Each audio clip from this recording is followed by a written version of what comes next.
I grew up in an era when players who played for Manchester United seemed like they would rather die than lose a game. I grew up hating Roy Keane, who would fight and literally sucker punch a player just to win a game. Gary Neville, Vidic, Ferdinand, Ronaldo. I grew up in an era where Van Nistelrooy would piss off my insides. I grew up in an era when Manchester United would steal my top-class striker, and then he will go on to be the top scorer and win them the Premier League. I grew up with the hate of Manchester United running through my veins. And now I'm watching an era where they are absolutely unrecognizable. An era where it's okay for this crop of players to lose a game by 4-0 to Crystal Palace. Crystal Palace. No disrespect to Crystal Palace, but this is something that I would never have dreamed of. It is absolutely insane to watch. To watch these players just roll over and take L after L. And they have a manager who, after a 4-goal loss, would say that, oh, we've only lost 4 games in 2024. At least we've been hard to beat, but today we're not hard to beat. Manchester United manager said that after a 4-0 loss, not to Manchester City, not to Arsenal, but to Crystal Palace. He found a way to find some positive. And honestly, I can't even put it into words how insane it is. I'm watching a game where Anthony sums it up, sums the character of Manchester United and how much they are not a team, how much they don't back each other. He gave a terrible pass. He had 2 players on and he put it in between them. He was bereft of the idea. He didn't know what he was trying to do.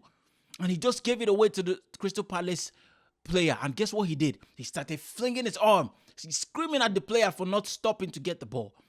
And I'm like, how embarrassing. How embarrassing. Never mind the result. That was such a shameful performance that I know that the legends, the Vidic, the Ferdinands will be rolling, and Sir Alex Ferguson will probably watch that game and not understand what he's watching. It might even drive him to come out of retirement because this was crazy to watch. Absolutely crazy to watch.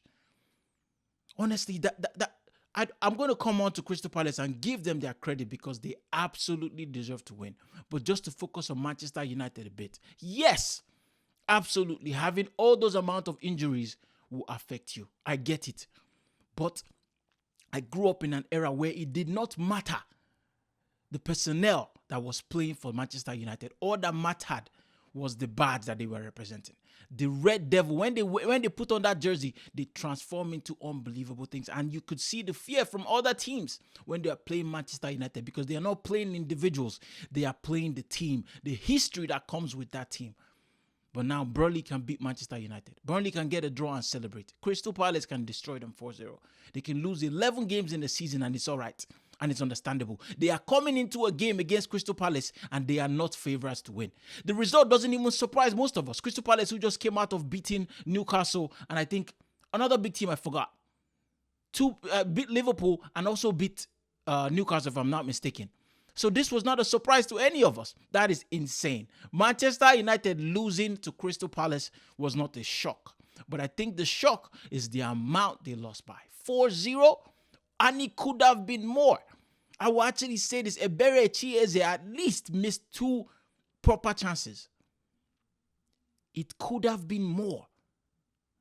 It sounds like the result was 1-0, 2-0. They lost 4-0, but it could have been more to Crystal Palace. Crystal Palace had 18 shots at the Manchester United goal. Injuries? Yes, but it's unacceptable. If you're a true Manchester United fan, you know that this was unacceptable for your team. I'm loving life. I'm an Arsenal fan, but seeing this, I don't even know. I don't even have the emotion. It surpassed joy. I'm just in shock. I'm like, why are they so accepting of such an embarrassing performance? Mason Mount was absolutely nowhere to be seen. Casemiro, no, this is Casemiro's road. He was absolutely lost. Absolutely lost today. He was a shadow of himself. Yes, he played as centre-back. I understand. Partnering Johnny Evans. I understand. But the Casemiro of Real Madrid would have found a way to stop everybody that comes at his path because he knows who he is. but he seems to have lost his identity, just like the other Manchester United players. The entire club seemed to have lost their identity. You know, Ralph Rangnick, before doing that terrible season Manchester United had, he actually said that Manchester United needs open heart surgery. And we all laughed. I was laughing. I didn't understand. I thought it was just him failing and just finding a reason why they suck. But it's clear now. The problem runs deep, and I'm loving life. I still hate the club, but the hate can't even be real because they are nowhere near me. They're nowhere near my Arsenal anymore. So I'm going to enjoy this while it lasts because they're still a huge club, and they will have to get back because the Manchester United fans will revolt, and they will not accept this. Even if the players accept this, the Manchester United fans will definitely not accept things like this because they know who they are. The true Manchester United fans, that is. I like healthy rivalry. I don't mind, them coming back and being who they are again because that's what makes the league interesting. Beating your absolute rivals. Now, if you go there next week and beat them, it's like, we expected to beat them. It's not a great result. I'll enjoy it, don't get me wrong, but it's not great because it's expected. Now, if they beat us, problem. Unacceptable. We should beat them. We should. Hopefully, we beat them. But it doesn't hold as much weight. Before, if you go to Old Trafford and win, which we barely do, you would rejoice. But now if we go and win, it's a standard. It's expected. That was absolutely shocking today. No player left there with their head held high.